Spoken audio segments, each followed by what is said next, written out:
నమస్తే అండి, welcome to our channel Jwala vlogs. ఈరోజు నాగుల చవితి కదా. నాగుల చవితి సందర్భంగా ఎలా పూజ చేసుకోవాలి, ముహూర్త సమయాలేమిటి, నాగుల చవితి పూజ విధానం తెలుసుకుందాం. Let's start. నాగుల చవితిని శుక్రవారం నవంబర్ 17న 2023న జరుపుకుంటున్నారు. సాధారణంగా చవితి మధ్యాహ్నం వరకు ఉన్న సమయంలో నాగదేవత ఆరాధన చేయాలి. అంటే మధ్యాహ్నం వరకు చవితి తిథి ఉన్న శుక్రవారం నాడు మాత్రమే నాగుల చవితిని చేయాలి.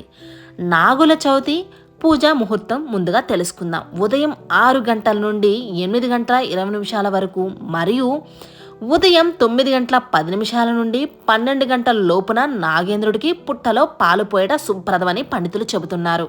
చవితి తిథి ప్రారంభం నవంబర్ 16 తేదీ 23 గురువారం మధ్యాహ్నం 12 గంటల 30 నిమిషాల నుండి చవితి తిథి ముగుస్తుంది. నవంబర్ 17వ తేదీ 2023 శుక్రవారం ఉదయం 11 గంటల 3 నిమిషాల వరకు శుక్రవారం నాడు మాత్రమే నాగుల చవితిని చేయాలి. ఇది మాత్రమే సరైన సమయం. అయితే కార్తీక చతుర్థి నాగుల చవితి దీపావళి తరువాత వెంటనే వచ్చే చక్కటి పండుగ నాగుల చవితి. నాగుల చవితి నాడు పొద్దున్నే లేచి పిల్లలు పెద్దలు అందరూ సాధారణంగా పల్లెటూరుల్లో అయితే పుట్ట దగ్గరకు వెళ్తూ ఉంటారు. అందరూ పుట్టకు పూజ చేసి పాలు అరటి పండ్లు పుట్ట కలుగులో వేస్తూ ఉంటారు. కొందరు కోడిగుడ్లు కూడా వేస్తారు. పుట్టమన్ను భక్తిగా చెవులకు పెట్టుకుంటూ ఉంటారు. ఇంటి దగ్గర అమ్మ వాళ్ళు పూజ గది గోడకి చిమిడితో నాగేంద్రుని తయారు చేసి అతికించి పాలు పోసి పూజ చేస్తూ ఉంటారు. కార్తీక మాసం శివకేశవులకే కాక సుబ్రహ్మణ్య స్వామికి కూడా విశేషమైనదని చెప్పుకోవచ్చు కదా. ఈ మాసం పేరే కార్తికేయుని యొక్క ప్రాముఖ్యతను తెలియచేస్తూ ఉంటుంది. అందుచేత ఈ మాసంలోని శుద్ధ చవితి నాడు సర్పరూప సుబ్రహ్మణ్య స్వామిని పూజిస్తూ ఉంటారు. ఈ రోజున నాగుల చవితి మహాచతుర్థి అంటూ ఉంటారు. ఈరోజు పచ్చి చిమిడి చేసుకొని ఆవు పాలు పూలు పళ్ళు కూడా తీసుకొని పాము దగ్గరికి వెళ్ళి నాగదేవతకు దీపారాధన చేసి పూజ చేసి పుట్ట కన్నులో ఆవు పాలు పోసి చిమిలి కూడా వేసి 2 మతాబులు కాకర పువ్వుల్లాంటి వెలిగించుకుంటూ ఉంటారు. పుట్ట దగ్గరకు వెళ్ళటం అలవాటు ఆచారం లేనివారు ఇంట్లోనే పూజా ప్రదేశంలో గోడకి చలిమిడికి నాగేంద్రుడిని పెట్టుకొని పూజ చేసుకొని పాలు పోసి చిమిలి పాలు పళ్ళు నైవేద్యం పెట్టుకుంటూ ఉంటారు. ఇలా గోడ మీద నాగేంద్రుడిని గద్దె నాగన్న అని భక్తితో పిలుచుకుంటూ ఉంటారు. సంతానం కోసం ప్రార్థన చేయాలంటే సుబ్రహ్మణ్యేశ్వర స్వామిని వేడుకోవాలి. ఎందుకంటే వినాయకుడు విఘ్నాధిపతి వల్లనే సంతానం సంబంధమైన సమస్యలు పరిష్కారం చేసేది సర్పరూప సుబ్రహ్మణ్య స్వామి అని భక్తుల యొక్క ప్రగాఢ విశ్వాసం. దేశమంతటా పలు దేవాలయాల్లో మెలకలతో ఉన్న నాగేంద్రుడి విగ్రహాలు కనిపిస్తూ ఉంటాయి. ఈ నాగుల చవితి నాడు నాగేంద్రుని శివ భావముతో అర్పిస్తే సర్వరోగాలు పోయి సౌభాగ్యవతులవుతారని భారతుల యొక్క ప్రగాఢ విశ్వాసం. ఇప్పుడు మనం చెప్పుకునేటువంటి మంత్రాన్ని స్మరిస్తూ నాగుల చవితిని భక్తి శ్రద్ధలతో చేసుకుంటే సర్వ పాపాలు పోతాయి. అయితే శ్లోకమేంటో తెలుసుకుందాం. పాహి పాహి సర్పరూప నాగదేవ దయామయ సస్తంతాన సంపతిం దేహిమే శంకర ప్రియ అనంతాది మహానాగరూపాయ వరదాయ చ తుభ్యం నమామి భుజగేంద్ర సౌభాగ్యం దేహిమే సదా శరవణ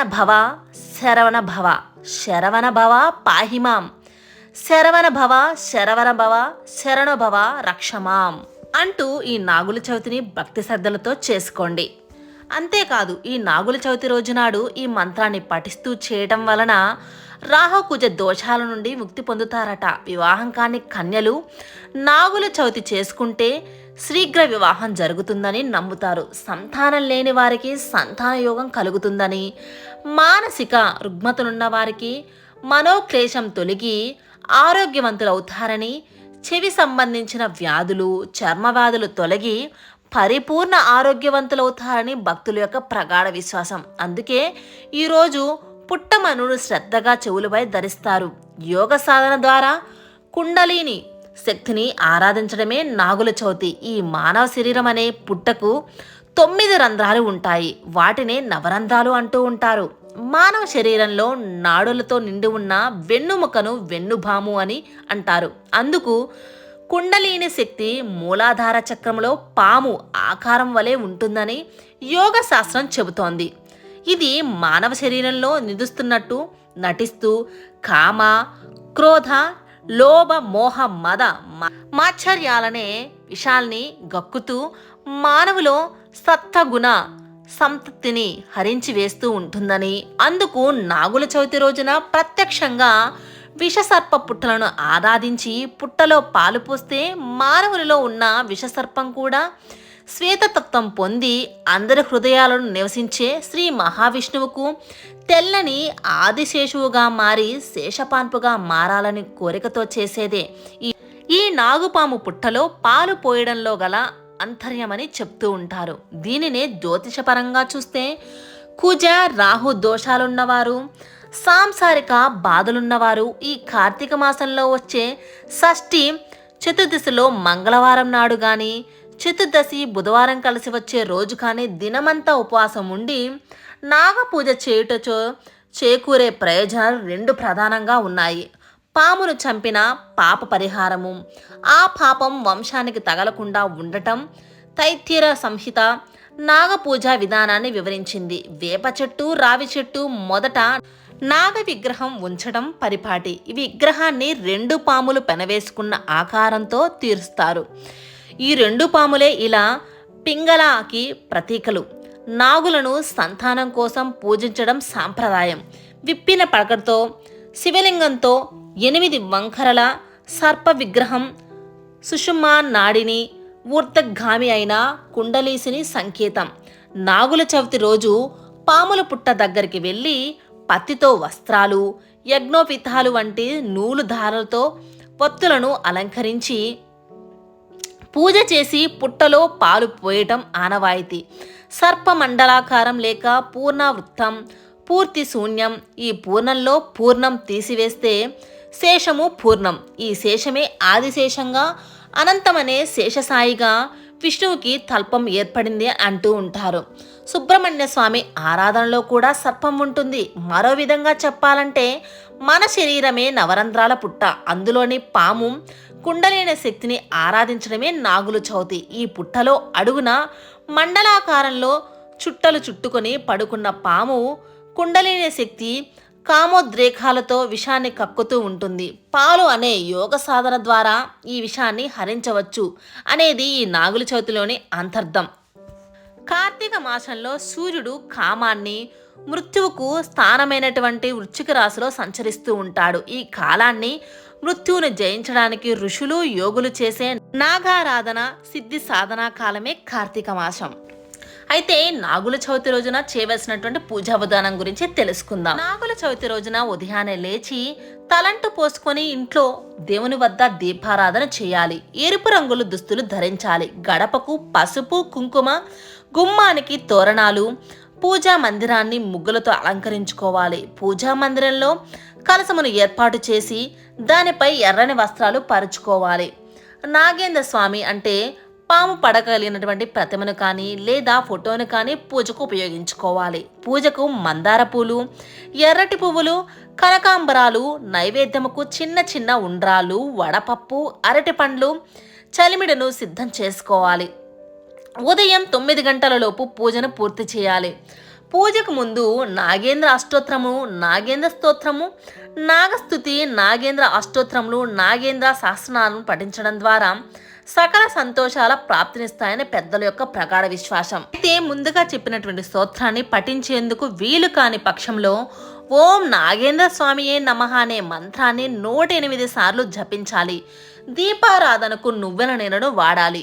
7 దూదివత్తులు, ఆవు నేతితో సిద్ధం చేసుకున్నటువంటి దీపంతో హారతి ఇచ్చి నైవేద్యం సమర్పించుకోవాలి. పూజ ముగిశాక నాగేంద్ర స్వామి నిత్య పూజ అనే పుస్తకమును తాంబూలంలో చేర్చి ముత్తైదులకు అందచేయాలి. అనంతరం దగ్గరలో ఉన్న పుట్ట వద్దకు పోయి దీపం వెలిగించి పుట్టలో పాలు పోసి పూజ చేయాలి. నాగుల చవితి రోజు ఆవు పాలు పుట్టలో పోసి నాగ పూజ చేసి చలిమిడి చిమ్మిరి ఉండలు నువ్వులతో చేస్తారు. తాటి బుర్ర గుజ్జు, తేగలు మున్నగినవి స్వామికి నివేదించాలి. నాగరాజుకు హారతి పట్టడం కానీ వేడి పదార్థాలు ఆరయింపు కానీ పనికిరాదు. పూజ అయిన తర్వాత నైవేద్యం పెట్టి ఆ రోజు పగలంతా ఉపవాసం ఉండి రాత్రికి భోజనం చేయాలి. పాలను పుట్టలో పోస్తూ నన్నేలు నాగన్న, నా కులము నేలు నాకన్న, వారల నా ఇంటికి వారల ఆప్తల మిత్రుల, నందరు నేలు పడగ త్రొక్కిన పగవాడు అనుకోకు, నడుము తొక్కిన నావాడు అనుకో, తోక తొక్కిన తొలుగు చూపొమ్ము ఇదిగో, నూకనిచ్చెదును మూకము నాకిమ్ము పిల్లలు మూకము నాకిమ్ము అంటూ ఈ విధంగా ప్రార్థిస్తూ ఉంటారు. అంతేకాదు నాగుల చవితి రోజున నాగదేవతలకు పంచామృతంతో అభిషేకం చేయిస్తే సర్వం సిద్ధిస్తుందని నమ్మకం. దేవాలయాల్లో నాగేంద్ర అష్టోత్తర పూజ, నాగేంద్ర సహస్రనామ పూజ చేయించుకుంటే శుభదాయకం. ఇంకా మోఫీదేవి ఆలయం, నాగేంద్ర స్వామి పుట్టలను నాగు చవితి రోజున సందర్శిస్తే అనుకున్న కార్యాలు దిగ్విజయంగా పూర్తవుతాయని ప్రగాఢ నమ్మకం. చెవి బాధలు, కంటి బాధ ఉన్నవాళ్ళు నాగుల చవితి నాడు ఉపవాసం ఉంటే మంచిది. నాగవస్త్రాలు పుట్ట మీద పెట్టి తీసి ధరిస్తే కోరికలు తీరుతాయని కూడా కొందరి యొక్క నమ్మకం. అయితే పుట్టకు సంసారంకు సంబంధం ఏంటి? ఎవరైనా పుట్టకు కోడిగుట్టు సమర్పించాలనుకునేవారు పుట్టపై పెట్టాలి తప్ప పుట్ట రంధ్రంలో వేయకూడదు.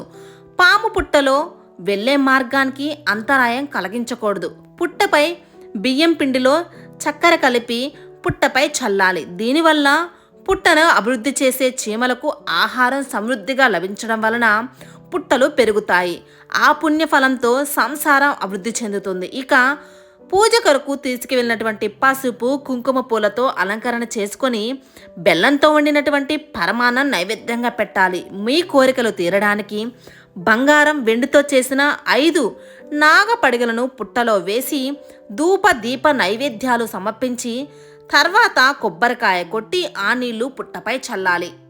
చివరిగా అక్షితలు చేతిలో పట్టుకొని మనసులో దాగి ఉన్న కోరికలను నాగదేవతకు విన్నవించుకుంటూ పుట్ట చుట్టూ 3 ప్రదక్షిణలు భక్తి శ్రద్ధలతో చేయాలి. హారతి ఇచ్చి నమస్కారం చేసుకోవాలి. ఇక్కడ మగవారు సాష్టాంగ, ఆడవారు మోకాలిపై వంగి, గర్భిణీ స్త్రీలు నిలబడి నమస్కారం చేసుకోవాలి. సంతాన సమస్యలు ఉన్న స్త్రీలు పుట్టపై ఉన్న తడి మట్టిని కొంత తన చేతితో తీసుకొని పొట్ట భాగంలో రాసుకోవాలి. ఇలా చేస్తే పిల్లలు కాని వారికి గర్భ సంబంధమైన దోషాలు చక్కటిగా తరుణోపాయంగా ఉంటుంది. భక్తితో నాగదేవత పూజ చేస్తే సమస్త దోషాలకు చక్కటి నివారణ మార్గమని చెప్పవచ్చు. తెలుసుకున్నారు కదండి నాగుల చవితి యొక్క పూజా విధానం. ఇలా చేస్తే సంతాన ప్రాప్తి కూడా తప్పనిసరిగా కలుగుతుంది. సో ఇలాంటి మరెన్నో అద్భుతమైన వీడియోల కోసం జ్వాలా వ్లాగ్స్ ని లైక్ చేయండి, షేర్ చేయండి, సబ్స్క్రైబ్ చేయండి. అందరికీ నాగుల చవితి యొక్క శుభాకాంక్షలు.